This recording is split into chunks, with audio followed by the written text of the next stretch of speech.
8 цаг 5 минут болсон байна. 8 цаг 5 минут болсон байна. За тэгэхээр өнөөдөр орой бүгдээрээ цаг цаваа гаргаад за гэртээ ажилдаа тий одоо өнгөрсөн сарын одоо маркет апдейт за энэ сарын одоо зах зээлийн төлөв байдлыг одоо сонсох гэж орж ирсэн бүх харилцагч нартаа за зах зээл сонирхож байгаа одоо хүмүүстээ бүгдэнд нь баярлалаа.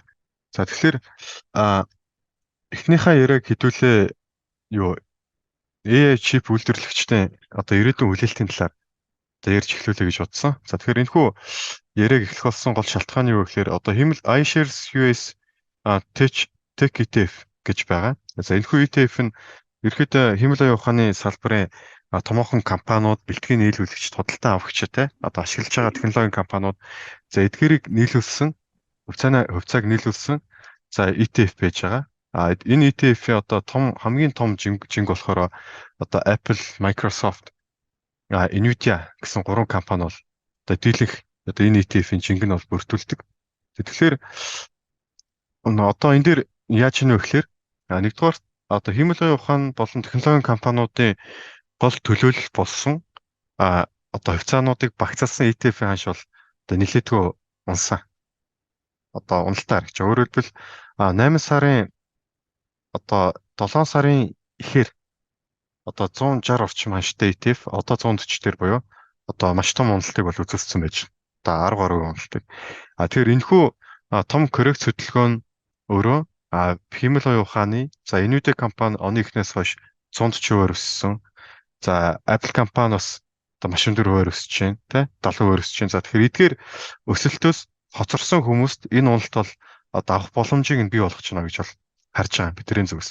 Тэгэхээр хэдүүлээ яг эхнийхээ яриагаар бол за AI одоо чипнүүд гэж юу юм, хагас дамжуулагч гэж юу юм, эдгээрийг ашиглаж байгаа компаниудыг ямар даваа талтай байдгийг гэдгийг маш суурьтайгаар тайлбарлаад за ингээд сүлд нь үнэхээр одоо Nvidia тэ Intel Corporation Nvidia компаниудад хувьцаад яг одоо хөрөнгө оруулалт зөв юм уу биш юм уу гэдэгт хэдүүлээ ярилцсанаа гэсэн үг. Тэгэхээр одоо хагас дамжуулагч гэж яриад байгаа те одоо AI одоо Nvidia компани TSM гэдэг. Тэгэхээр одоо хагас дамжуулагч гэдэг нь өөрөө суураараа юу юм бэ гэхээр одоо хүний мэдрэлийн системийн төв нь өөрөө хүний тарих байж байгаа. Тарих яадаг вэ гэхээр мэдээллийг боловсруулна.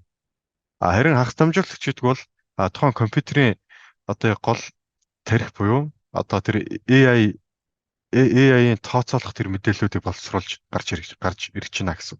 Өөрөөр хэлбэл одоо artificial intelligence буюу хиймэл оюун ухааныг одоо хийхэд хагас дамжуулагчгүй бол бодож чадахгүй. Яагаад гэвэл хүн одоо тарихгүй бол хүн бас өөрөө бод сэтгэж чадахгүй. Тэгэхээр AI-ийн тарих нь өөрөө хагас дамжуулагч болж байдаг. Ингээ хагас дамжуулагч нь өөрөө тодорхой тооцооллуудыг хийх, өгдөл боловсруулахад бол тусалж идэг юм байна. Өөрөөр хэлбэл одоо тархины мэдрэлийн эс гэж байгаа шүү дээ хүний тархинд. Түүнтэй ижилхэн одоо AI яг нь мэдээллийг дамжуулах, боловсруулах энэ үүрэгтэй зүйл бол өөрөө semiconductor буюу хагас дамжуулагч юм а гэж ойлгож байна. Одоо машингийн суурь бол. За өөрөөр хэлбэл одоо тухайн програм хиймэл оюун ухаан өөрөө нэгт хурдан сурч чадах уу? За хоёрт үр ашигтай сурч чадах уу гэдэг нь өөрөө хагас дамжуулагч хэр наривчлалтай, хэр сайн бэ гэдгээс хамаарч байна. Тэгэхээр хагас дамжуулагч гэдэг нь өөрөө ийм зүйл байх нэ гэж хэдүүлээ ойлгож болох нь суураарай. За ингээд хагас дамжуулагчийн одоо нийлүүлэлтийн гинжин илгээ гэдэг зүйл өөрөө одоо яаж явдаг юм бэ гэхээр зах зээлийн систем яаж явдаг юм бэ гэхээр одоо дизайн гаргадаг компаниуд гэж байгаа. Хагас дамжуулагч. За хагас дамжуулагчийг үйлдвэрлэдэг компани гэж байгаа. Тест болон пэкэжинг хийдэг компаниуд гэж байгаа. Хэрэглэгчд гэж байгаа. Тэгэхээр дизайн гаргадаг компаниуд нь одоо юу юм бэ гэхээр Nvidia, Broadcom, AMD гэсэн компаниуд гэж байгаа. Одоо бидний мэддэг том компаниуд энд харагдаж байгаа. Тэгэхээр эдгээр компаниуд юу гэдэг юм бэ гэхээр тодорхой хэмжээний одоо чипнийхаа зураг төслийг гаргадаг компаниуд бол энэ талд байж байна.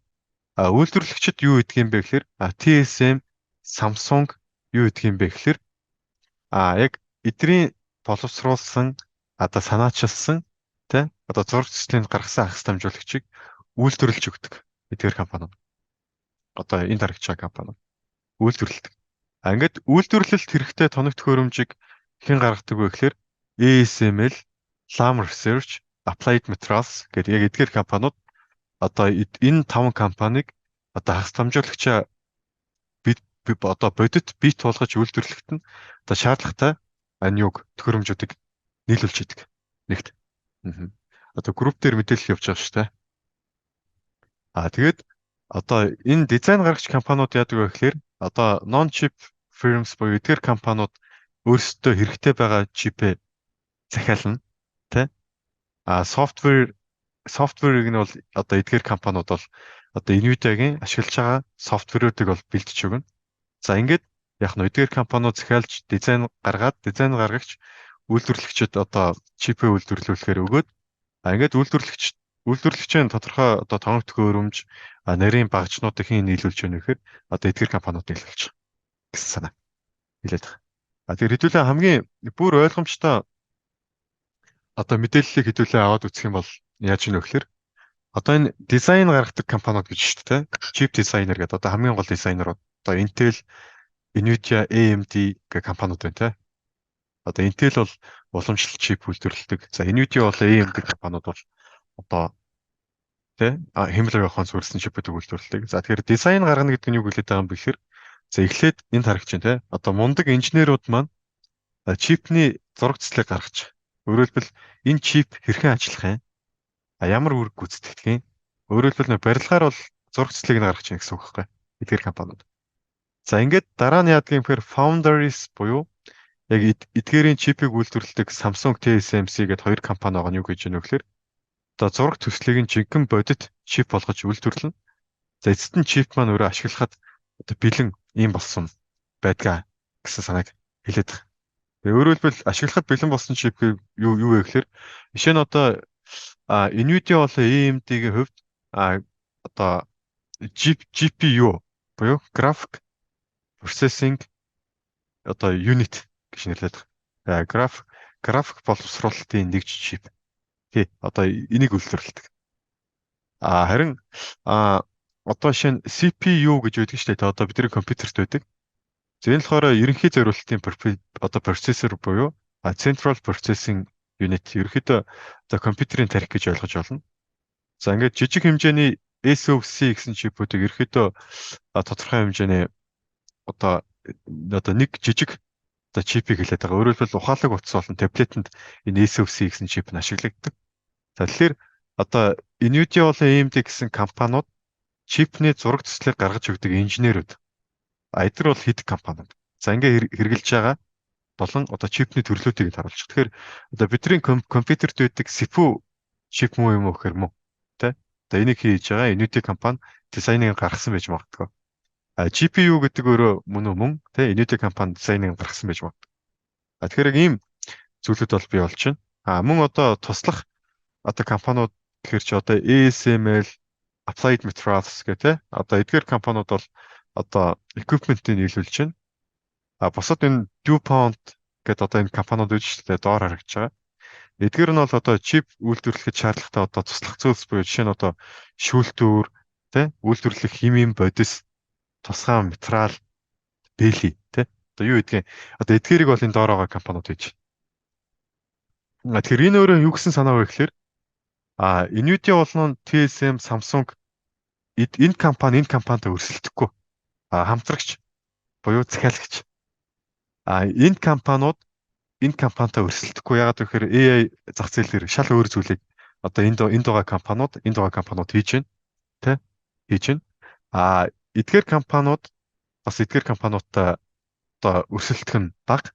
Тэгэхээр яг нь бүгдээрээ тусынхаа үргийг биелүүлж байна. Тэгэхээр одоо Nvidia-гийн орлого юу вэ гэхээр Nvidia ийшээгээ захиалга өгөөд дахиад TSM, Samsung-аас чипээ аваад захиалсан чипээ аваад ингээд одоо хэрэглэгчд рүү нийлүүлж байна, зарж байна.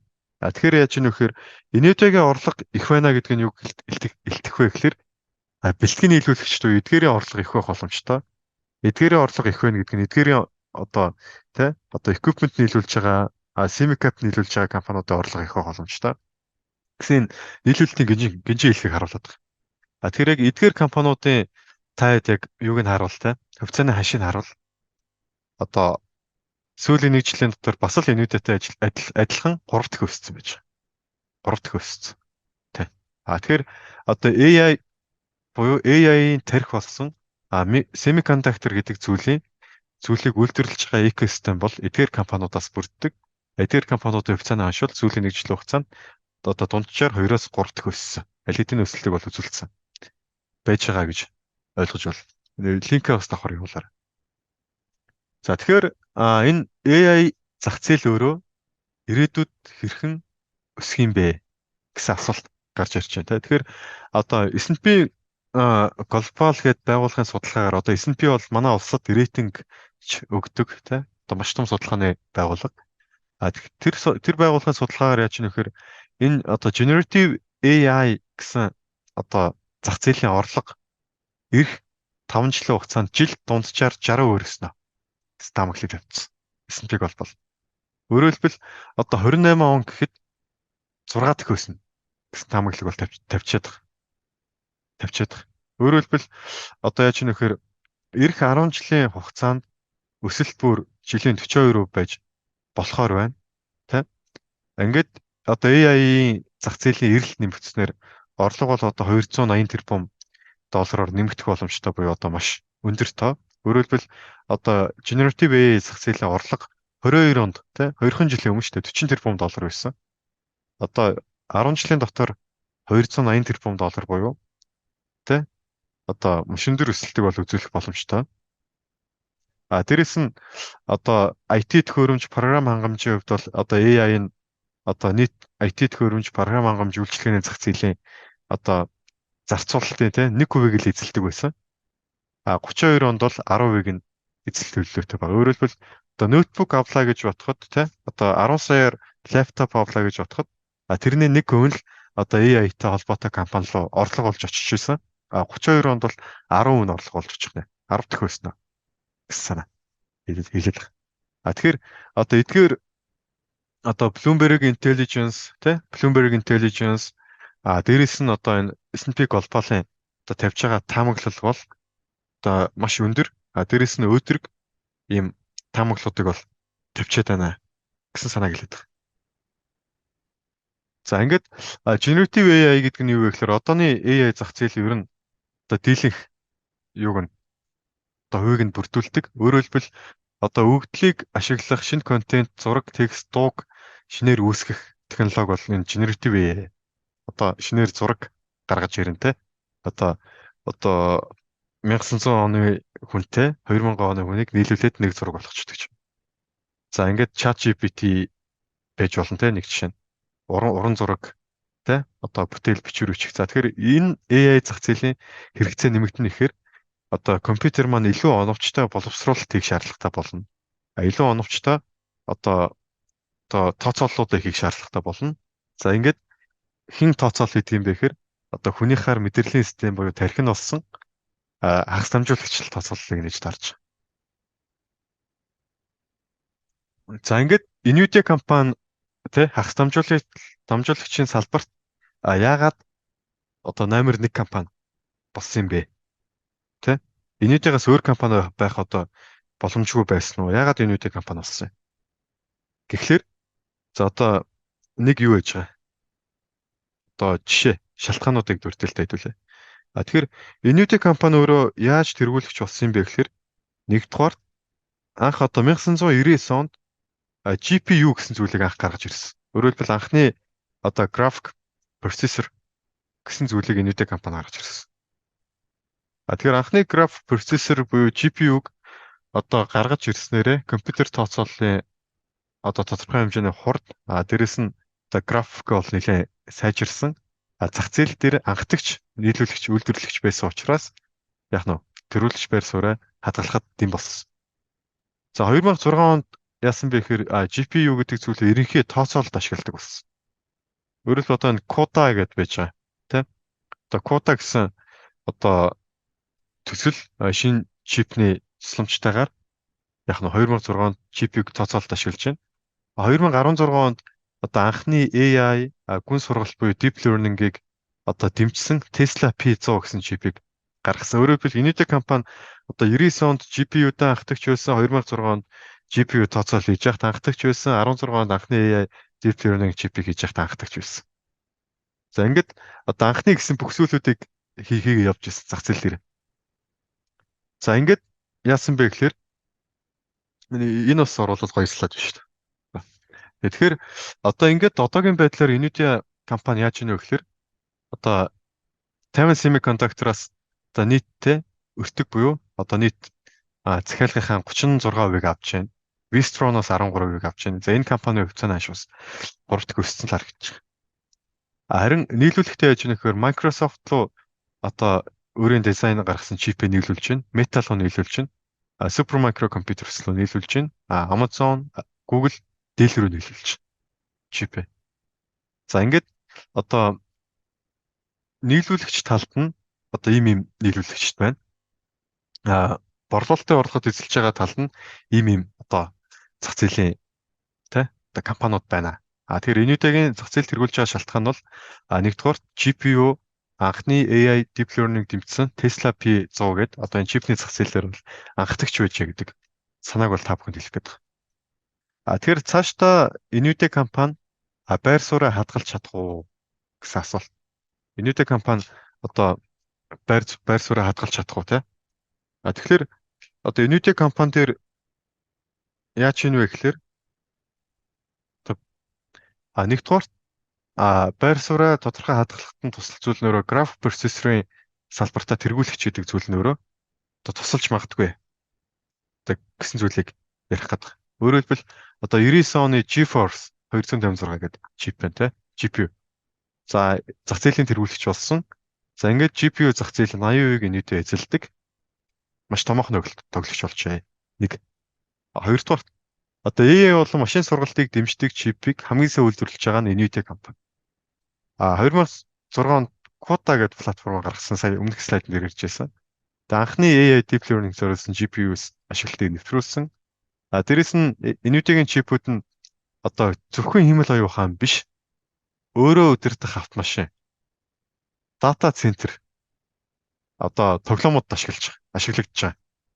Тоглоомод ашиглагдж байгаа. Тэ? Одоо маш одоо олон салбаруудад өргөн хэрэглээтэй байх нь шүү дээ. Өргөн хэрэглээтэй байх нь. Тэ. Энэ бас маш хэрэгтэй слайд.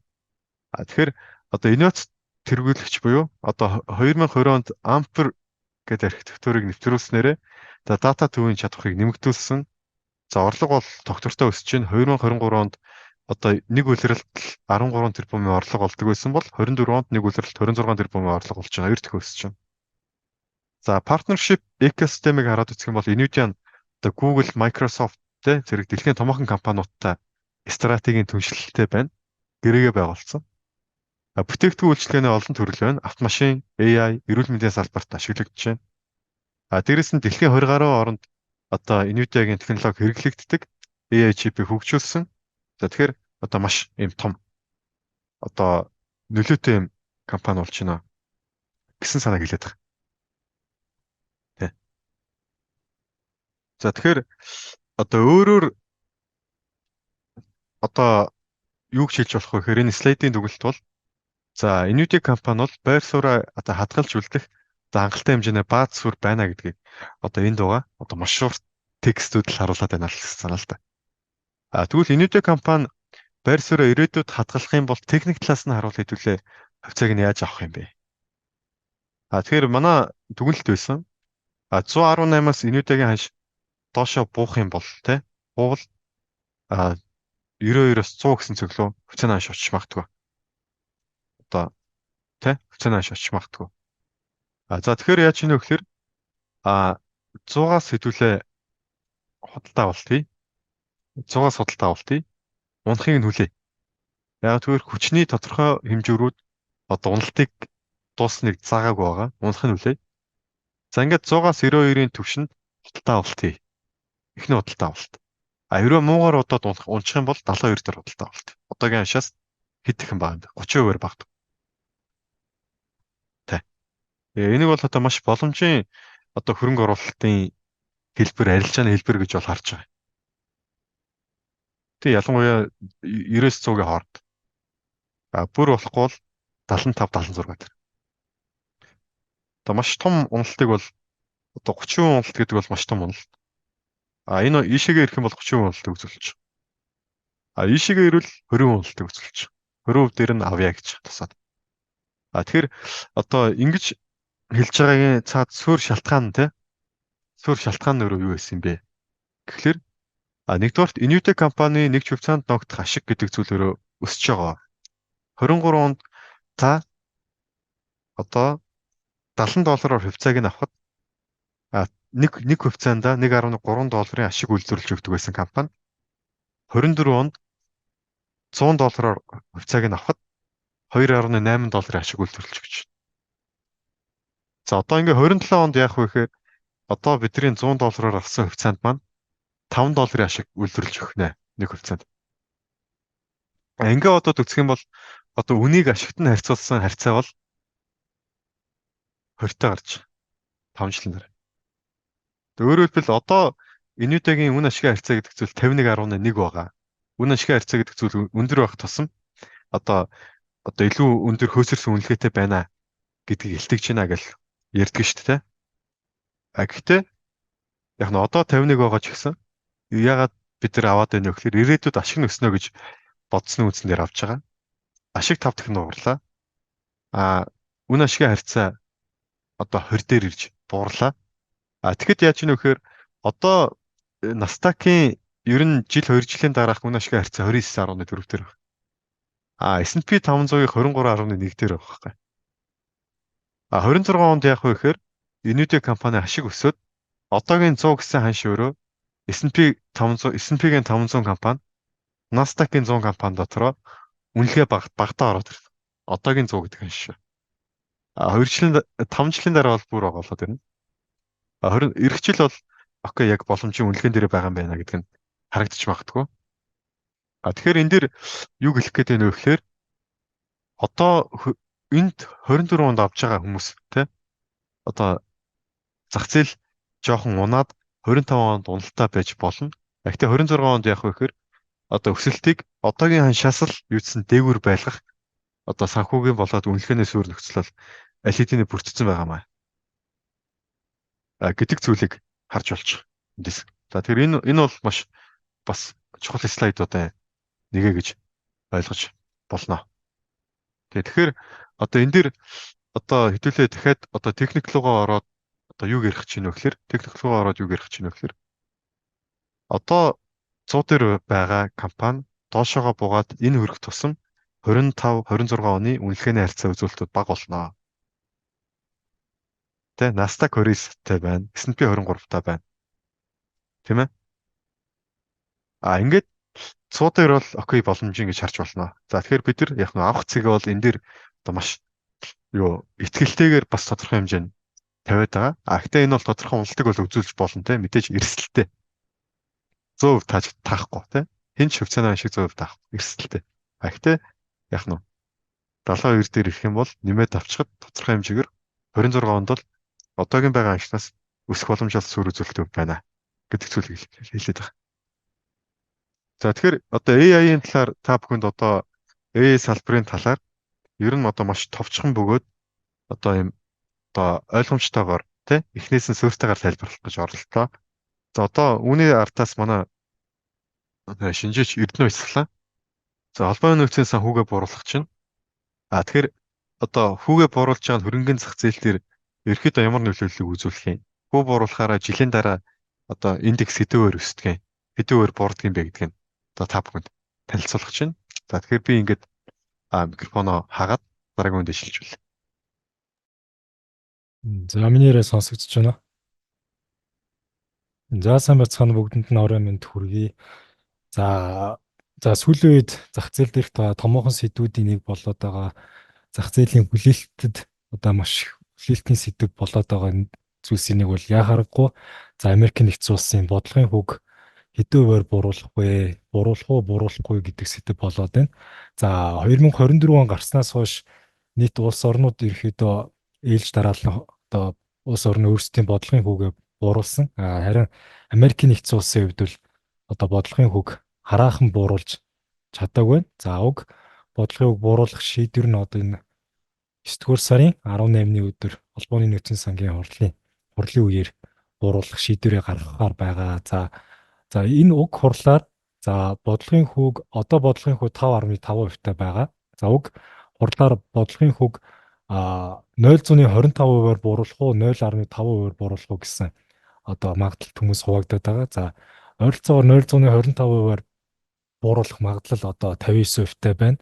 За харин 0.5%-аар 0.5-аас 0.75% хүртэл одоо бууруулах магадлал 41% та байна. Тэгэхээр ихэд зах зээл дээр одоо бодлогын Америк нэгдсэн улсын бодлогын хүүг 0.25%-аар бууруулах магадлал тэргүүлж байна гэж энэчнээс харагдаж байна. За энэ нь ерөөхдөө холбооны нөөцийн сангийн яг өөрийнх нь гаргадаг тодорхой мэдээлэлээс үндэслэн статистик харагдаж байна. За дараагийн слайднаас тэр харцгаая. За түрүүн би хэлсэн. За энэ одоо зарим томоохон гүрнүүдийн бодлогын хүү буурч байна гэсэн. За энэ онд хамгийн түрүүлж их гүрнүүдийн дундаас Европын холбоо хамгийн анх одоо хүүгээ бууруулж эхэлсэн 4.5-аас 4.25% хүртэл бууруулсан. За үүний дараа Канада улс за одоо 2 ч удаа хүүгээ бууруулчихад байгаа. Гэхдээ 4.75 болгосон, 4.5 болгосон. За тэгээ одоо бид бүх ингээд зүүм уулзалт хийж хахад 9.15-аас байсан баха. Канадын бас бодлогын үгийн шийдвэр танилцуулагдахаар байгаа. За бас 425 хүртэл буух хүлээлттэй байна. За Хятад улсын хувьд гэх юм бол 345-аас 335 хүртэл болгосон байна. За харин эсвэргээрээ Япон улсын хувьд гэх юм бол бодлогын хүүгээ одоо өсгсөн дур зүрхтэй харагдаж байна. За 0.25% хүртэл өсгсөн. За Японы хувьд яагаад одоо Японы хувьд хүүгийн түвшин өндөрсгөж за инфляцийн түвшин болоо энэ яагаад вэ гэхээр инфляцийн түвшин болоод үйлчлэгээний үнийн өсөлтөд шалтгаалan хүүгийн түвшин ер нь цаашдаа ч гэсэн өсөх хандлагатай байгаа дүр зураг одоо үндээс харагдаж байна. За Япон бас бодлогын үгээ өсгснөөр одоо иений ханшид бас ихээхэн нөлөөлсөн одоо үйл явдлууд болоод байгаа. За дараагийн слайднээс за мэдээж бодлогын хүү бол инфляцтай ямагт одоо холбогдож уягдж явдаг гэсэн үг. За инфляц өндөр байгаа үед төв банк бодлогын хүүгээ нэмэгдүүлж одоо инфляцийг хязгаарлах оролдлогыг хийждэг.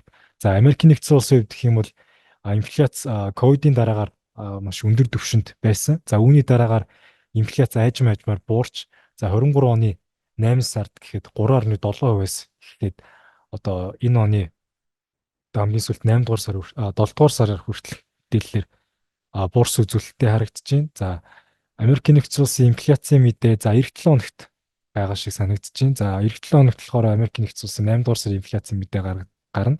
За хамгийн сүүлийн байдлаар 2.9% хүрсэн байна. За Америк нэгдсэн улсын инфляцийн зорилттой түвшингийн хувьд 2% байгаа. За 2% хүрэхийн тулд одоо ихэд ойролцоогоор 2 жил орчим хугацаар зарцуулна гэж холбооны нөөцийн сангийн судалгаагаар одоо мэдэгдээд байгаа юм. Тэгэхээр 26 оны за төгсгөл үе гэхэд магадгүй эдийн засаг сайн байгаад за бодлогын хүү одоо эрчимтэйгээр буурч эхлэх юм бол инфляцийн түвшин бас зорилт түвшин рүүгээ буурах магадлал маш өндөр байгаа харагдаж байна. За зүүн гартлын энэ слайд график дээр юу харагдаж байна гэхээр Америк нэгдсэн улсын бодлогын үгийн төсөөлөл за Америк нэгдсэн улсын бодлогын төсөөлөл бас инфляцтайгаа уялдаад 25 оны 12 сар гэхэд бас зорилттой түвшин болох 2.5% руу бас буурах бас өндөр магадлалтай харагдаж байгаамаа.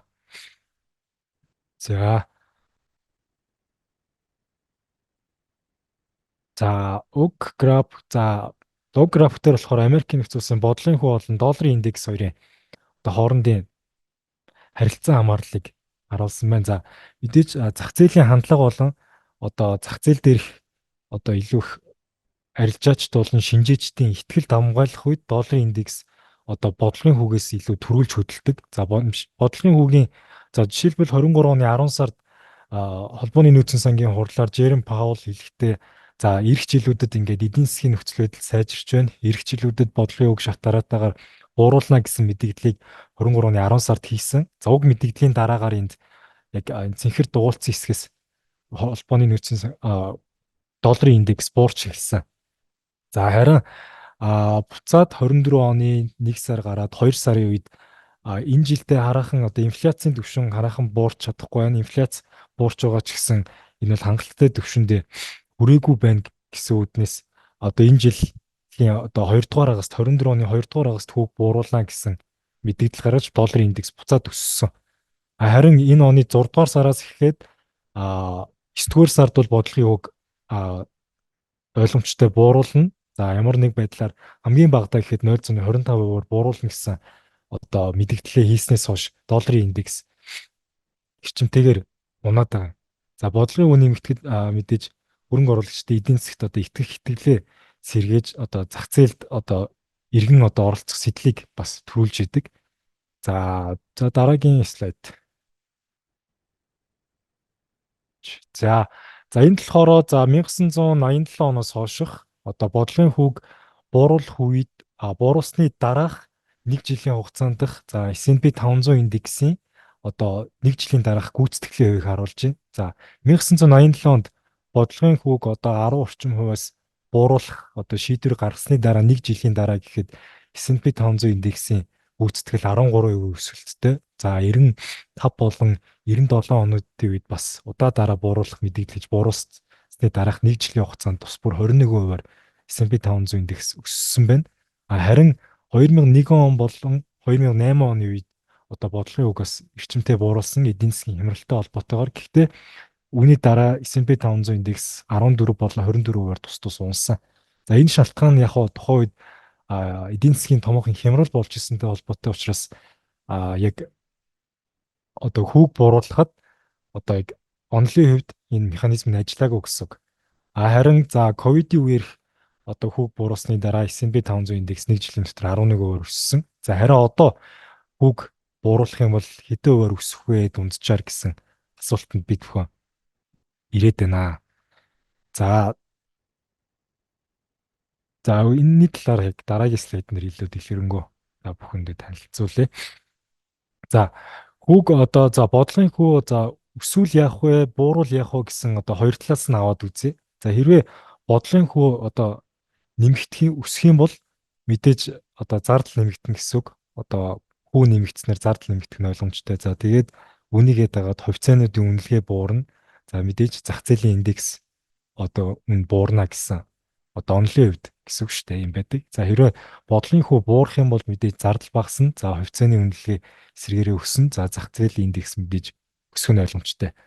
Харин одоо хэрвээ хүү буурах үед одоо зах зээл дээр тодорхойгүй байдал мэдээж үүсээд хөрөнгө оруулагчид одоо эдийн засгийн өсөлт саарах магадaltaй гэж үзээд одоо болгоомжлох хандлага илүү их болж ирж идэг гэсэн үг. Харин бодлогын хүүг өсөх нь одоо төв банкны зүгээс одоо инфляцийг хяналтандаа авч байгаа одоо дүр зураг гэж би түрүү хэлсэн. Тэгээд мөн эдийн засгийн өсөлтийг дэмжих зорилготой гол бодлогын хүүг одоо өсгдөг гэсэн үг. Энэ нь эцсийн дүндээ одоо компани орлого болон хувьцааны үнэлгээнд эргээр нөлөөлж зах зээлийн өсөлтийг дэмжих одоо магадaltaй болдог гэсэн үг.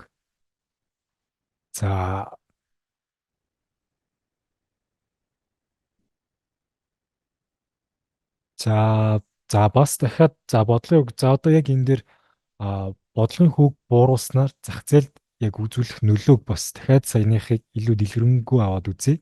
За хэрвээ бодлогын хүүг одоо буурах магадлал мэдээж 75% таа байгаа. За жишээлбэл бодлогын хүү 5% дээр очлоо гингүүд гэвэл хадгаламж болон хөрөнгө оруулалтууд мэдээж ихсэн.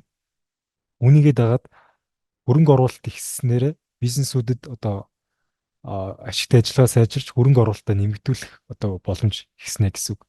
Тэгээд өрхүүдийн одоо нийт орлогодоо одоо эзлэх хадгаламжийн хувь хэмжээ ихснээр орон сууц одоо дахиж худалдаж авах иргэдийн тоо хэмжээ ихснэ. За тэгээ мэдээж одоо мөнгө одоо зарцуулах биш мөнгө хадгалах одоо сэтлийг одоо илүү бууруулж өгнө гэсэн үг. Мөн дээрэс нь хөрөнгийн үн болон баялагын сувг өснө гэж. Энэ дээр болохоор илүү их баялагийг нэмэгдүүлж за хэрэглээ болон хөрөнгө оруулалтууд нэмэгдэнэ. За түрүүний одоо хэлсэнтэй адилхан. За мөн хөрөнгийн одоо эрэлтийг дэмжиж одоо ухаан хөрөнгийн үнийг өсгөхөө гэсэн одоо нөлөөтэй. Харин эсрэгээр валютын ханш буурдаг. За валютын ханш буурахад мэдээж импортыг одоо нэмэгдүүлж за валютын ханшийг одоо сулруулад мэдээж энэ инфляцид одоо цаад утгаараа нөлөөлж байна гэсэн үг. Мөн дээрэс нь бодлогын хүүг бууруулснаар тухайн орны одоо валютаарх одоо хөрөнгөөс олох өгөөжийг мэдээж бууруулсан валютын ханш буурч байгаа гэсэн үг. Олж таарч байгаа. А за үн сая бас за хүмүүсийн асуултуудыг харж илаа. За тэгэхэд бодлогын хүү буурах нь одоо за хувьцаанд нөлөөлөхөөс гадна за алт болон биткойны аншид бас хэрхэн нөлөөлөх вэ гэсэн асуулт байсан.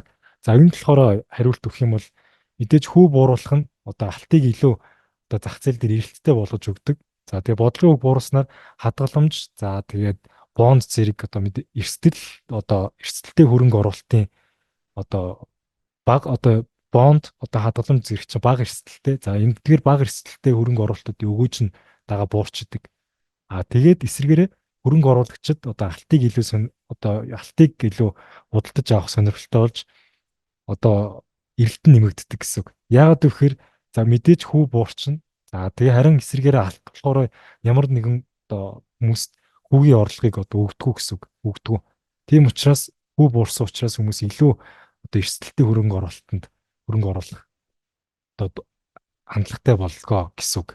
За харин биткойн хувьд ч гэсэн яг адилхан илүү их одоо эрсдэлтэй хөрөнгө оруулалт болж эхэлдэг. За биткойныг хүмүүс дижитал алтц гэж нэрлэдэг тийм. Тэгээд хүүгийн бууруулалт мэдээж биткойны аншд эргээр нөлөөлдөгөө гэсэн юм шинжилгээ та бүхэнд санал болгож байна. За одоо за компаниудын хувьцааны шинжилгээний талаар та бүхэнд танилцуулъя. За сая 2 дугаар удирлын компаниудын Америкийн нэгдсэн улс болон Хятадын одоо компаниудын 2 дугаар удирлын тайлал ерөнхийдөө гараад дуусж байна. Одоо компаниуд одоо индекс болон зах зээл дээр одоо компаниуд хэрхэн яаж нөлөөлдөг вэ? Компаниудын тайлан хэрхэн нөлөөлдөг вэ гэхээр за S&P 500 индекс дээр аваад үзье. S&P 500 индекс 500 компани, топ 500 компани багтдаг. Эдгээрийн ердөө 55 буюу за 10 орчим хувь нь гэхэд S&P 500 индексийн одоо хувийн жингийн 60 орчим хувийг, зах зээлийн үнэлгээний 60 орчим хувийг эзэлдэг. За эдгээрээс ингээд аваад үзэх юм бол мэдээж хамгийн ихэнд Apple багтж байна. За Microsoft байна, Nvidia байна, Amazon байна. За тэгээ саяхан одоо хөрөнгө оруулагч Warren Buffett эзэмшдэг хөрөнгө оруулалтын сан Berkshire Hathaway байдаг. За энэ болохоор нэг их $80 үнэлгээтэй болж одоо тэргүүлэх одоо 7 одоо компани зах зээлийн үнэлгээгээрээ тэргүүлэх 7 компани нэг болсон. За энэ мэтчлэн хамгийн топ 55 компани гэхэл S&P 500 индекс нь 60% бүртгүүлдэг. Харин эсвэргээрээ Хятадын Хансенг индексэд нийтдээ 82 компани багтдаг. Эдгээрийн ерөөсөө эхний 9 компани л Хансенг индексийн хувийн жингийн 55%-ийг бүртгүүлдэг. Тэгэхээр S&P 500 индексийн 60% 55 компани гүйцэтгэлээс хамаардаг бол Хансенг индексийн хувьд одоо энд харагдаж байгаа эхний энэ 9 компаниас л ерөөсөө Хансенг индексийн 55% бүрдэж байна гэсэн үг. Тэгэхээр Хансенг индекс S&P 500 индексийг бодвол илүү хэлбэлцэл бас өндөртэй хамаарал өндөртэй гэсэн дүгнэлтэнд хүрч болж байгаа. За эндгээрээс хараад үзэх юм бол бидний мэддэг за Tencent байна, Baba байна, ICBC байна, Meituan байна тий. Эдгээр компаниуд их том хувийн жинг эзэлж байна. За компаниудын тайлангийг үздэг. За 2 дугаар улирлын тайлангаа одоо S&P 500 индексийн хувьд үзэхэд нийт компаниудын 93% нь одоо тайлангаа танилцуулаад дууссан байна. За харин тайлангаа танилцуулсан компаниудын 60% нь за шинжээчдийн таамаглалчаас орлого хүлээлтийг даваад байгаа. Харин нийт компаниудын одоо тайлангаа гаргасан нийт компаниудын 79% нь EPS хүлээлттэй давсан байна. Одоо энэ хүснэгтээс харахад 5 жилийн дундаж одоо нийт компаниуд тайлангаа тавьсан нийт компаниудын одоо орлогын хүлээлттэй давсан байдал нь 5 жилийн дундаж чинь 69% байна. 10 жилийн дундаж чинь 64% байна. За энэдээс аваад үзэхэд хэдийгээр компаниудын 60% нь орлогын хүлээлттэй давсан ч гэсэн 5 болон 10 жилийн дунджаас бага хувьтай байна. Тэгэхээр мэдээж компаниудын ашигт ажиллагаа болон ашигт ажиллагаа буурч зах зээл ерөнхийдөө бас сулралтай байгааг энэ статистикаас бас харж болно. Гэхдээ дан ганц энэ статистик зах зээлийг суларч байна, компаниудын ашиг орлого буурчин гэдгийг хэлэх бас гол хүчин зүйл болохгүй.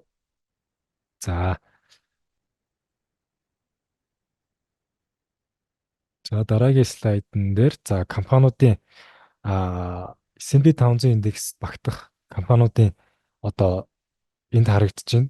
Ойролцоогоор 75% нь одоо тайлангаа зарсны дараа хувьцааных нь ханш өссөн төр зураг харагдаж байна. За хамгийн одоо тайлангаа тавьсан компаниудын 12 компани нь одоо тайлангаа тавьсны дараа 2 өдрийн дараа одоо хувьцааных нь ханш дунджаар 3.6%-аар өссөн байна. Харин ихэнх хөв буюу нийт одоо тайлангаа тавьсан компани 179 компани нь тайлан тавьсны дараа нэг өөрчлөлт гараагүй 0.1% л өсөлт гарсан байна. Харин тайлангаа тавьсны дараа нийт компаниудын нийт одоо тайлангаа тавьсан компани 5 компани нь дунджаар одоо 6.8-аас 15.5% хүртэл хувьцааных нь ханш унсан байна. Яг хөө эдгээр дунд борлуулалтын орлого нь хэдийгээр хүлээлтэд авсан компаниуд ч байгаа, даваагүй компаниуд ч байгаа. Жишээлбэл Infinity компани хувьд гэхэд өнгөрсөн 7 хоног тайлангаа зарласан. За хүлээлтийг давж одоо 30 тэрбум ам долларын одоо борлуулалтын орлого хийж гүйцэтгэж хүлээлтийг давсан. Гэхдээ зах зээл дээрх одоо зах зээлийн хүлээлт үнээс илүү борлуулалтын орлоготой байх ёстой гэсэн хүлээлттэй байсан учраас хувьцааны ханш өнгөрсөн 7 хоногт 10%-аар унсан. За өчигдөр зах зээл нэгтгэхэд бас 10%-аар унсан. Тэгэхээр Infinity компанийн 5 компани нэгт багтаж байгаа гэсэн үг. За дараа. За энд болохоор за ICBC компани одоо чарт харагдчихсан тийм ээ. За ICBC компани хувьд гэх юм бол сая бас тайлангаа тавигдсан. За 221 тэрбум ам долларын борлуулалтын за орлоготой гарсан. За энэ мэдээж хүлээлтээс дээгүүр гарсан ICBC-ийн хувьд. За ICBC бол мэдээж хиттийн томоохон одоо нөлөө бүхийг банкнуудын нэг одоо хиттийн баг номер 1 ч банк гэж хэлж болохоор. За ICBC-ийн хувьд манай зүгээс ямар шинжилгээтэй байна вэ гэхээр эхний одоо арилжаанд орж болох авч болох үнийн түвшин энд харагдаж байгаа 4.2 415 одоо бүс 4.10-аас 4.25 бүс. Яг энэ одоо бүстэй ирчээд байна. За харин одоо шууд авах захиалга өгөх биш. Одоо энэчнээс pullback хийх үү аль эсвэл доошоо энэ түвшнийг доошоо сэтгээд доошоо гараад ирэх үү гэсэн одоо хоёр хүлээлттэй байна. Хэрвээ доошоо сэтгээд гараад ирэх юм бол дараагийн одоо авч болох үнийн түвшин 385. 385-аас хэрвээ авах юм бол бидний одоо ашиг авч болох үнийн таргет гэх юм бол 475 буюу өмнөх одоо ханшийн орой байна. Та бүхэн одоо хэрвээ ICBC компани хувьцааг худалдаж авахыг хүсэж байгаа бол мэдээж эхлээд хэсэгчилж авч болно. За эхлээд мэдээж 4.15 үнийн түвшнөөс нэг 50% орчмоороо үлдсэн 50%-аараа 385-аас боломжтой, бүрэн боломжтой харагдаж байгаа ICBC-ийн хувьд. За Alibaba. За Alibaba-гийн хувьд бас өнгөрсөн 2-7 хоногийн тайлангаа тавьсан. За тайлан дээр болохоор хүлээлт мэдээж 34 тэрбум байсан. Гэхдээ хүлээлтээс мэдээж борлуулалтын орлого доогуур гарсан. 33 орчим тэрбум долларын. Энэ хүлээлтээс 2 орчим хувиар бага гэсэн үг.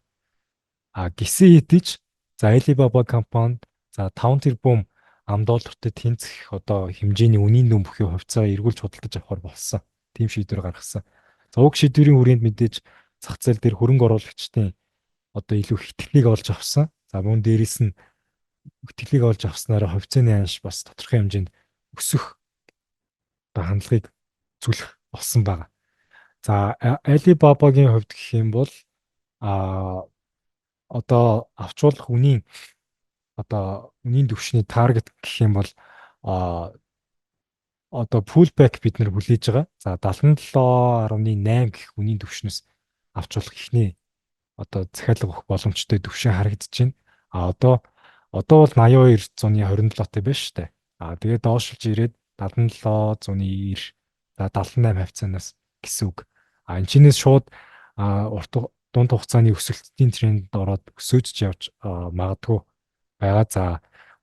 За хэрвээ тэрийг нотлохын тулд 80 түвшнийг доошоо доошоо сэтэлж чадах уу, чадахгүй юу гэдгийг ажиллаж харах одоо үлдээд байгаа. За дараагийн компани за Tencent. Tencent а,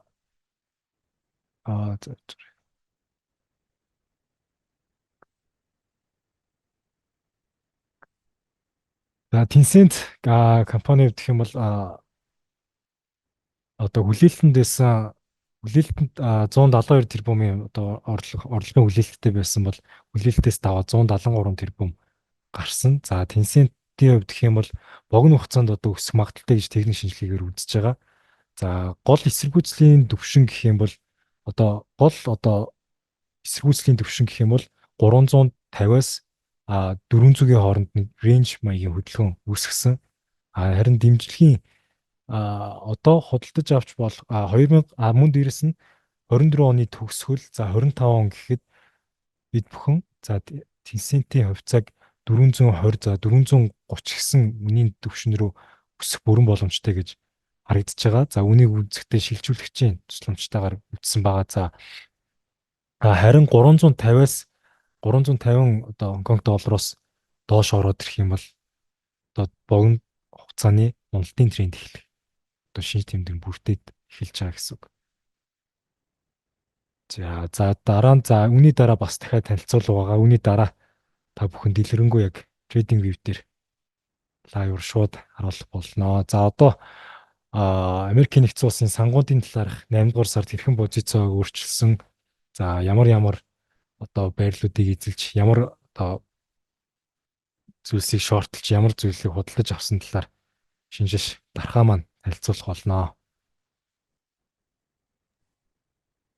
За баярлалаа. Окей. За тэгэхээр одоо нэг хүн асуусан байна л да. Nvidia компани уналт Department of Justice-аас явуулсан асуулга гэдэг зүйлээс болсон уу гэсэн байна. Тэгэхээр яг энэ уналт өөрөө одоо юунаас шалтгаалж ийнэ вэ гэхээр нэгдүгээр JP Morgan өчигдөр нэг зүйлийг хэлсэн. Тэр нь юу гэлж вэ гэхээр одоо хэрвээ одоо технологийн хөгжил гэдэг зүйл Nvidia-д сайн гэхдээ нөгөө талдаа одоо хэрвээ big 7 ч гэдэг юм уу те одоо томоохон компаниудын ашигт ажиллагаа тодорхой хэмжээгээр буураад ирэх юм бол борлуулалт нь багасаад ирвэл Nvidia-гийн бүтээгдэхүүний эрэлт ч гэсэн бас буурч магадгүй гэсэн зүйлийг өчтөр мэдгдсэн. Дээрээс нь мэдээж орлогын тайланд танилцуулсан хөрөнгө оруулагчд бол одоо юу те одоо сайн одоо өндөр тайланг одоо хүлээж исэн ч гэсэн нөгөө талдаа одоо AI зарцуулж байгаа компаниудын зарцуулалт өөрөө одоо яг төлөвлөсөн хугацаанд ирэх үгүй юу гэдэг нь одоо дараагийн хоёр дахь асуудал болж байгаа. Тэгэхээр эдгээр шалтгааны улмаас ерөөхдөө одоо Nvidia компани хөцөөний хаашвал одоо өчтөрөө ярилж байгаараа одоо унсан гэж хэлж одоо болно гэсэн үг. Одоо хамгийн гол шалтгаан юу гэхээр AI зарцуулж байгаа spending гэдэг зүйл өөрөө эх хонд ихсэхүү компаниуд эх оны төлөвлөгөөгөө одоо ихсгэнэ гэд Tesla, Google, Amazon компаниуд AI зарцуулалтаа нэмэгдүүлнэ гэж хэлээд байгаа ч гэсэн тэр өөрөө яг тодорхой төлөвлөгөөний дагуу явж одоо чадахгүй байх вэ гэсэн одоо энэ айц өөрөө Nvidia компани хувьцааны ханшд бол одоо нөлөөлж байна гэсэн одоо санааг илэрхийлээд байгаа. Тэгээ нөгөө талдаа яаж ийм нөхөр Department of Justice гэдэг ч шүү дээ тий. Тэгэхээр энэ өөрөө бас нөгөө талаараа юутай холбоотой байна вэ гэхээр одоо тэр чинь бас нөгөө өчигдөр гарсан мэдээлэлтэй. Одоо Department of одоо Justice-ийн тий одоо probe report-ийн дараа Nvidia компани одоо хувьцааны ханш одоо унлаа гэсэн мэдээ бол өчигдөр гарсан. Тэгэхээр энэ өөрөө юу болчихвоо гэхээр одоо chip maker буюу чип үйлдвэрлэж байгаа одоо үйлдвэрлэгчдийг одоо тодорхой одоо сектороос тодорхой хэмжээний одоо юу асуумжуудыг ол авсан. Өөрөөр хэлбэл одоо Nvidia компани бол одоо сүүлийн 4 хоногийн хугацаанд гэхэд одоо ойролцоогоо нэг 270 280 орчим одоо тэрбум долларын үнэлгээг аль хэдийн алдчихад байгаа компани баггүй. Алдчихад байгаа компани. Тэгэхээр одоо тухайн компанитай холбоотой ямар мэдээллүүд одоо сүүл одоо гарч ийн вэ? За ямар мэдээллүүд одоо Department of Justice-тэй холбоотой одоо ямар мэдээлэлүүд байж одоо болох вэ гэхээр нэгдүгээрт Inute компани зах зээлийн GPU-гийнхаа 80% эзэмшиж байгаа. Дата центрийнхаа маркетинг маш одоо өндөр томоохон үедээ эзэмшиж байгаа. Сэж би энэ слайд харагдаагүй байсан юм байна те. Мм. За одоо маш том үеийг эзэлж байгаа. Тэгэхээр юунтэй холбоотой өрсөлдөөний давуу тал ганцаараа аваад байна гэсэн энэ одоо probe буюу одоо probe гэдэг нь одоо асуулга одоо байцаалт маяг юм авч байгаа. Нэгдүгээр одоо өрсөлдөөнтэй холбоотой. Тэгэд Nvidia нь яаж нөхөр одоо маш олон компаниудтай гэрэлтсэн байгаа. Түүгээр одоо өөр өрсөлдөгч рүү одоо чипээ явуулах те одоо өөр өрсөлдөгчөөс нь чип авах энэ боломжийг хязгаарлаад ээж магадгүй. Тэгэхээр Department of Justice Nvidia дээр юу хийж ийнө вэ гэхээр нэгдүгээр одоо өрсөлдөөний улмаас бид хэд торгуул ногдуулахаар судалж байна гэсэн зүйлийг ирсэн. Өөрөөр хэлбэл ногдуулаагүй байгаа. Тэ? Ногдуулаагүй байгаа. Тэгэхээр яг энэ бас өөрөө тодорхой хэмжээний уналтанд бас нөлөөлөх үс юм мэдээ болж байгаа. Гэхдээ хамгийн гол нь юу гэхээр одоо AI-ийн салбарын зарцуулалт өөрөө өсгөө үгүй юу гэдэг нь одоо хамгийн том зүйл болж байна гэсэн үг. Мэдээж яг саяны асуусан зүйл бол одоо уналтанд бол одоо нөлөөлж байгаа гэдгийг хэлэх нь зүйтэй. За ингээд дараа нь юу сангуудын мэдээг тий заав ярьлаа. Сангуудын мэдэн дээр одоо юу байна вэ гэхээр за сангууд одоо ирэх тий одоо 12 сарын одоо сентиментээ тодорхой хэмжээгээр бууруулж орж ирсэн зах зээлээ. Одоо хувьцааны жингээ бууруулж орж ирж байна гэсэн. Энэ юутай холбоотой вэ гэхээр одоо сүүлийнх нь одоо Японы йенээр хийж байгаа carry trade гэсэн зүйлөөрөө байхгүй болчихно гэсэн энэ санаа хэлээд байна. Carry trade нь одоо мэдээж одоо маш олон газар энийг ярьсан, манайх бас ярьсан. Йен баг хүтээ байсан.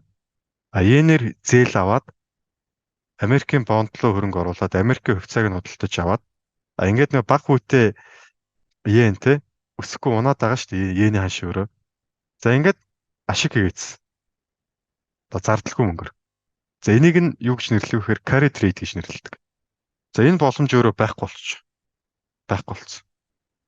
Тэгэхээр одоо энэнтэй одоо холбоотой яг нь одоо зах зээлийн сентиментээ бас бууруулж орж ирсэн гэсэн зүйлийг одоо хөрөнгө оруулалтын сангууд хэлсэн. Дээрэс нь одоо Америкийн сангууд гээд одоо яг ямар сангийн тухай яриад байна вэ гэхээр одоо Bank of America-гийн зүгээс одоо сар болгон Америкийн сангуудаас судалгаа авдаг. Нийт 220 гаруй сан 8 сарын судалгаанд оролцсон. Тэдгээрийн нийт asset under management буюу нийт хөрөнгийн хэмжээ 590 тэрбум $. Байсан. За ингээд эдгээр сангуудын одоо бэлэн мөнгөний үлдэгдлийн хэмжээ өссөн. Сүүлийн сар өссөн. Нийт хөрөнгийн 4.1% нь бэлэн мөнгө байсан. Одоо 4.3% нь бэлэн мөнгө болсон. Өсөж байна. Өсөж байгаа шалтгаан юу гэхээр нэгдүгээр тодорхой хэмжээний стокуудаас зараад байна. Ингээд зах зээл оройн цэгээс хойш те шинэ хаяа тогтоож чадахгүй унаад байна. Унж байгаа нь өөрөө биднэрт нөгөө талаа боломж байж болно. За ягаад гэж вэ гэхээр одоо Америкийн эдийн засаг soft landing байдлаар бууна гэсэн төсөөллөг нийт 220 орчим сангийн 76% нь хийсэн байна. Soft landing буюу зөөлөн газарт нь гэдэг. Хүүгээ өсгсөн ч хүү өндөр хөвөрөө байсан ч Америк эдийн засаг яг удааширч болно. Гэхдээ хямрахгүй гэсэн зүйлийг л яриад байгаа. Тэгэхээр одоо үүн дээр дийлэнх шинжээчд бол магадлалаа нэмэгдүүлсэн. Дээрэс нь яаж нөхөр одоо энд юу харуулж байгаа нөхөр хүүгээ бууруулах магадлал шинжээчдийн хүлээлт орой дээр ирсэн. Өмнө нь орой дээр байхад хүү буурж ирсэн. Одоо 2008 оны 1 сарын 22-нд одоо хүүг бол одоо 725-аас 6% бууруулж ирсэн. Тэр нь юу вэ гэхээр энэ ихний орой. Тэ?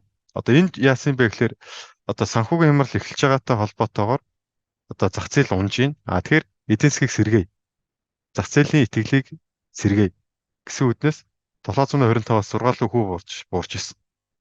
Энэ 8 оны 11 сарын 20 дээр яаж ирсэн бэхээр санхүүгийн хямрал үргэлжилж ирсэн. Хүүгээ холбооны нөөцийн банк дахиж эдийн засгийн хэмжээний тулд үргэлжлүүлэн буулгасан. Ингээд хүү 1% төрсөн. Хямралтай тэмцэх одоо маш гол аргуудын нэг байсан. 11 он. 8 оны 11 сар. За ингээд яасан бэ гэхээр дараа нь 19 онд юу болчихвоо те. 20 оныг бол бид нар мэдчихэж байгаа шүү дээ. Ковид үе. 19 оны 9 сард юу болчихвоо. Тэгэхээр 19 оны 9 сард юу болчихвоо гэхээр одоо эдийн засгийн тодорхой бус байдал их байсан. Худалдааны дайны дараа Төв банк одоо хүүгийн бодлохоор мөнгөний бодлохоор зохицуулалт хийсэн. За эдийн засгаа тогтвортой болгохын тулд 225-аас 2% рүү хүүгээ борлуулсан. Энэ өрөөд. 20 онд хүүгээ тэг хүртэл оруулсан шүү дээ. За инхээр яг нь энэ хүү бууруулах гэсэн хүлээлт өрөө дээрээ байхад хүү бол буурдаг юм аа гэсэн.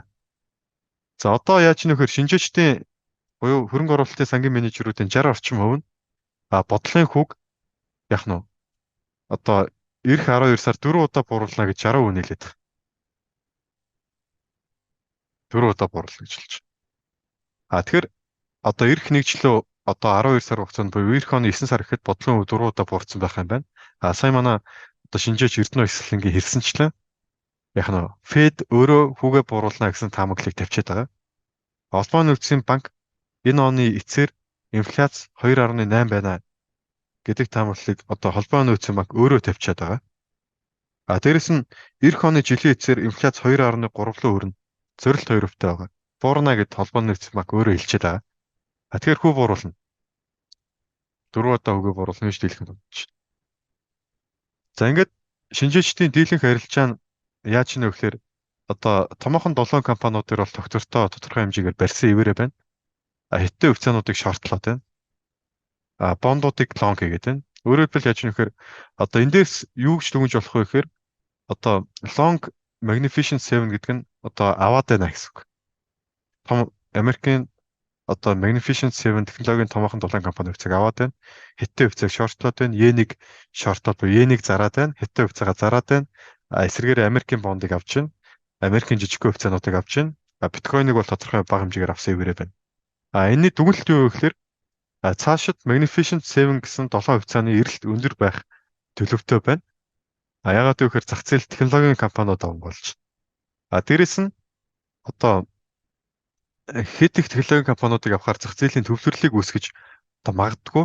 Тэгэхээр мэдээж тодорхой хэмжээний төвлөрлийн элсдлийг бодох нь зөв. Хятадын эдийн засгийн нөхцөл байдал хүнд байгаа. Хүнд байгаа. Тэгэхээр үүнтэй холбоотой хятадын хувьцаануудаа эхлээд багахан өсгөөр зарж эхэлж байна. Америкийн сангууд. Нөгөө талдаа хүү буурна гэж хүлээж байгаа учраас одоо өндөр хөвтэй байгаа тэр нь Америкийн бондуудыг авч. Тэгэхээр ийм дүгнэлтэнд хэдүүлээ одоо хурж болохоор байна. За тэгэхээр сангуудын хөдөлгөөний хувьд бол одоо ийм байна. Сангуудын хөдөлгөөний хувьд бол ийм байна. Тэгэхээр та бүхэн одоо асуулт байвал тодорхой одоо маш товчхон асуултанд хариулъя, маш товчхон асуултанд хариулъя. За тэгээд одоо 9 өнгөрч байна, 9 цаг өнгөрч байна. За тэгээд одоо ганц хоёрхан асуултанд хариулаад за хэдүүлээ өнөөдрийнхөө юг дуусгах. Монло маркет хэвтээд. Хятадын бодлогын буурах боломжтой юу гэсэн асуулт байна. Хятадын бодлогын буурах боломжтой. За тэгэхээр яг гоо дэлгэц энд харагдчихээг те. Харагдчихэв. Харагдчихэв нөө болцсноо. Болцсноо. За тэгвэл дахиад оруулъя. Дахиад оруулчихъя. За. Хятадын бодлогын буурах боломжтой юу? Тэгэхээр хятадын бодлогын буурах боломжтой юу үгүй гэдэг нь юунаас шалтгаалах вэ гэхээр одоо яг хоо маш товчхон тайлбар хүргэжээ. Одоо хятадын бодлогын дээр. Тэгэхээр яаж ч нөхөр нэгдүгээрт хятад улс эдийн засгаа дэмжихийн тулд хүүгээ бууруулж болно л доо. Гэхдээ хүүгээ бууруулвал нэгт юу болох вэ гэхээр нэгт йен гэдэг валют үнгүүдэд йений ханш буугаад ингээд йен буухын юм чи ингээд хүмүүс Америк доллар ч юм өөр хөрөнгөөр мөнгө байршуулад ингээ валютын гадагшлах урсгал бий болж магадгүй. Нэг. Хоёрт одоо хятад одоо бодлогоогээ бууруулах юм бол хятадын нөгөө томоохон банкны салбаруудын одоо ашиг нь модно. Банкнуудын ашиг модчихно. Үнэхээр тэргээд байгаа тодорхой хэмжээний одоо нөөцүүд одоо валютын нөөц шавхагдчих магадгүй. Одоо йен сулрах, хүү буурахаар йен сулрах учраас одоо алт доллар өөр валютууд руу мөнгөний урсгал Урсч нь. Тэгэхээр одоо хятад чинь нөхөр яг эдийн засгийн хэмжээ түүгээ бууруулмаар байгаа ч гэсэн тодорхой хэмжээний одоо банкны ашиг болон мөнгөний гарах урсгалаа бодоод тодорхой хэмжээгээр бол шууд бууруулна гэсэн шийдвэрийг бол хийж чадахгүй гэж магадгүй гэж хараад байна. Нэг. Тэгээ Facebook дээр орно. Одоо видео маань Facebook дээр орно. GD-ийн хувьд GD Pinduoduo-гийн хувьд юу болж байна вэ гэхлээр нэгдүгээр GD-ийн хувьцааг Walmart зарсан. Сая 8 сар тусрал үлэвлэж шүү дээ. Тэг Walmart зарсан. Walmart зараад IT эдийн засгийн үзүүлэлтүүд муудаж гарч ирсэн чи ардаас нөхдүүд яасан бэ гэхээр бид тэгвэл тэ 5 тэрбумаар хувьцаагаа GD худалдаа авчээ. Ингээд тодорхой хэмжээний хөрөнгө оруулагчдын итгэлийг юу тогтвортой байлгахын үйлдэлүүдийг бол GD хийж байна. Тэгэхээр GD-ийн хувьд нөгөө техник тэ одоо зорилтыг харъя. За ингээд энэ асуултанд хариулаад хэдүүлээ. Одоо өндөрлөө өөр асуултууд байх юм бол та яаж болно? Манай Viber групп байгаа. Viber-т ороогүй хүмүүс Viber групп орж болно. Тэ нэгдэж болно. Viber группийн линкийг нь тавьчих. За GD компани хувьцааны шааж нөхөр яг одоо маш олон мэдээллүүд байгаа шүү дээ. Одоо Michael Burry GD авлаа. Та гэдэг ч юм уу. Тэгэхээр GD-ийн хувьцааны хувьд бол тодорхой хэмжээний бабаг бодвол тодорхой хэмжээний өсөлтийн зай дахиад байгаа гэж харж байна. Баба дээр бол өсөлтийн хэмжээ гэдэг зүйл хандсан байсан. Яг энэ дэр нүдэн баримжаагаар л авч байгаа юм л да. Тэ. Тодорхой хэмжээгээр худалдаа авалт хийгээд 33 гэсэн хашин дээр зарж болж богино хугацааны оролт GD дээр 33 гэсэн хашин дээр техникийн хувьд зарах боломж байна гэдэг зүйлийг бас харж байна. Тэгээ за тэгэхээр яг одоо GD-тэй холбоотой тэг группийн линкийг явуулсан байна. Facebook бичлэг орно. За ингээд өнөөдрийнхөө Monthly Market Update-ийг өндөрлөе. За ингээд хэдүүлээ зүүмээ хаасны дараа бас дахиад бичлэг хадгалалт тодорхой хэмжээний цаг авдаг. Тэгэхээр одоо эрт тусгаж байгаа. 9 жоохон өнгөрөв. За ингээд өнөөдрийн Market Update-а энэ үрээд өндөрлөе. За оролцсон бүх хүмүүстээ одоо баярлалаа. За ингээд бичлэгийг бол одоо энэ дуу давхар сонсогдоод байгаа. За бичлэгийг Facebook групп дээрээ болоод YouTube дээрээ тавина. Групптэй бас давхар оруулнаа. Тий. За тэгэхээр одоо оролцсон тий бүх хүмүүстээ дахин баярлалаа гэж хэлье. За ингээд хэдүүлээ. Өнөөдрийнхөө апдейтыг одоо дуусгацгаая.